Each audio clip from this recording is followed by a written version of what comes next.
Welcome, ladies and gentlemen, to the Ask ServiceMonster show, where you've got questions about your service business and we've got your answers.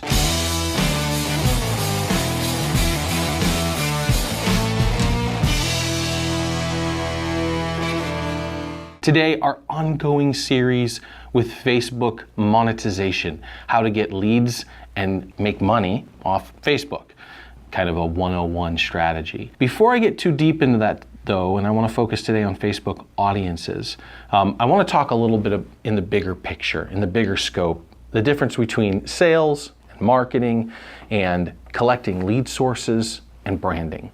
Because I think those are really important concepts to understand if you're going to truly understand the scope of what you're trying to do with social media. Too many service providers expect, even in the direct mail market, an instant result. That I can mail something to somebody and that a certain percentage of them will make the phone ring. And that's really hard. I mean, obviously you're looking at percentages that are 1% or below. So it's difficult to create action out of a single touch, out of a single point of contact. Lots of studies have been done to show that it takes at least 8 times to get in front of somebody before they actually buy. So sales, from a terminology point of view, is the function of selling somebody that you already have in front of you.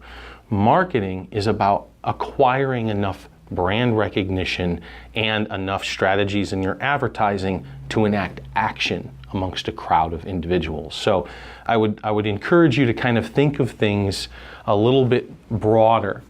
I mean, even in ServiceMonster, we track lead source. I think it's a great idea.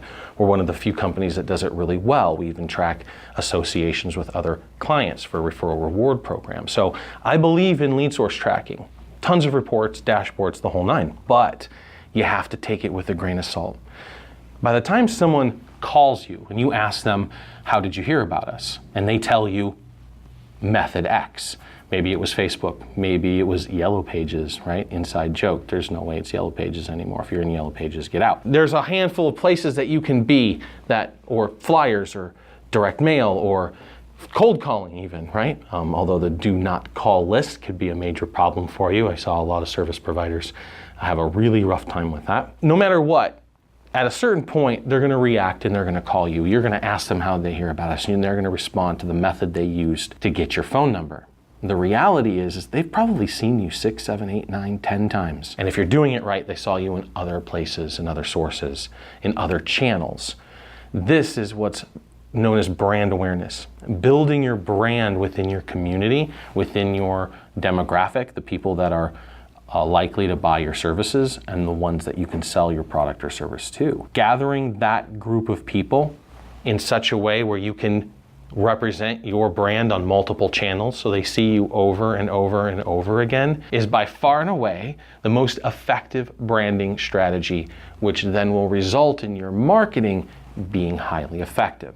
And this goes in the whole world, right? You look at it in direct mail. You don't get a great response off the first mail. But if you strategically plan out a multi-step mailer, you'd be surprised. You can get that to 2, 2.5, sometimes 3%. If you give them a letter over a 6-week period of time and you're hitting them every 2 weeks with this letter, you would be surprised by how much that increases your response rate. And if you haven't done those exercises, I would encourage you to spend a little money and try those in your market to see what kind of effect they have. But it's about that repetition. And in that case, you're only using direct mail. Imagine if they saw you direct mail, yard sign, truck on the street, little league fence.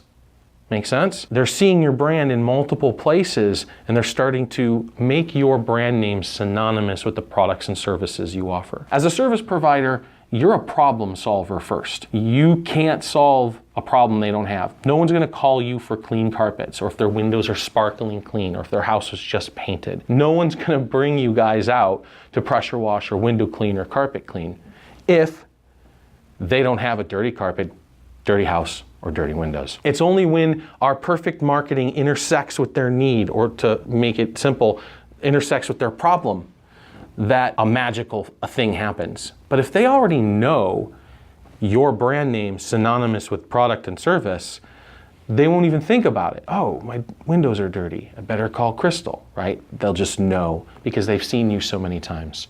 All right, now extend that into the social media world. Gathering the attention of these people is amazing. 80% of the adults in the United States are on social media. And you know when they're using it? In between television ads, in the bathroom, right? Dirty little secret. At the dinner table, at night before they're going to sleep. Like, the answer is all the damn time, and you can target those users who are likely to buy and then present them with content, not always ads, content to get their attention. And now they're seeing you over again, and it's creating that brand recognition. So that's the first concept I need you guys to kind of focus on, is the fact that we're looking at developing an audience and over time increasing their awareness of our brand. If you do it right, you're targeting the audience that's your perfect client. And so how do you do that? In Facebook, you have the concept of audiences, and there's a handful of ways that you can create those audiences. The first way, the easiest way, if you are an established service provider, you can actually take your list, your email list, and upload that into Facebook. Now, you're not necessarily giving Facebook those email addresses because that's the only thing you're loading is those email addresses. What you're doing is asking Facebook to match those emails up with accounts that it has. And by doing so, it will create an audience for you, which you then can send and direct content to, content that you pay for to deliver to them, but the content that's delivered directly to that audience. Now think about the power of that. You can really kind of talk to your individual clients. This is way better than email. Nobody listens to email. You send out email and a handful of them will read it. Most of it will end up as spam. Google is doing a good job at filtering those into these obscure tabs no one uses.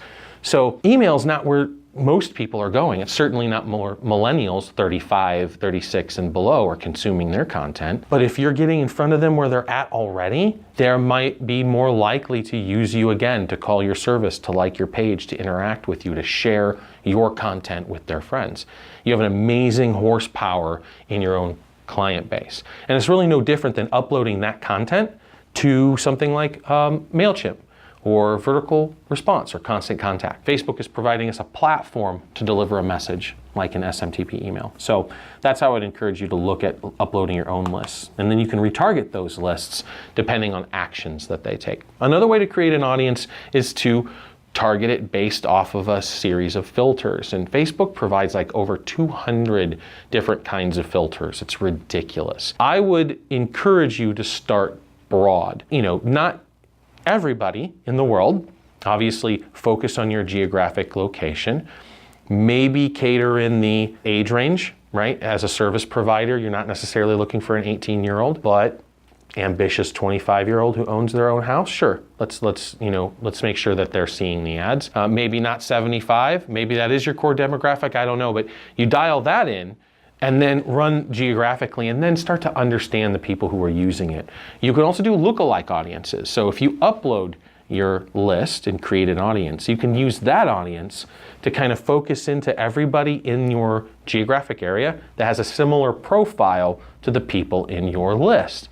Pretty amazing. And so between those multiple ways to create audiences, you can have a kind of a set name list of prospects to target with all of the content that you create. I'll show you how to be more specific on that next week. We'll talk about managing ads and Power Editor, and I'll show you some of the tools on developing an audience in that presentation. But for today, I just kind of wanted to give you the big concepts, right? Focus on the audience. What do you want to do? Build the brand.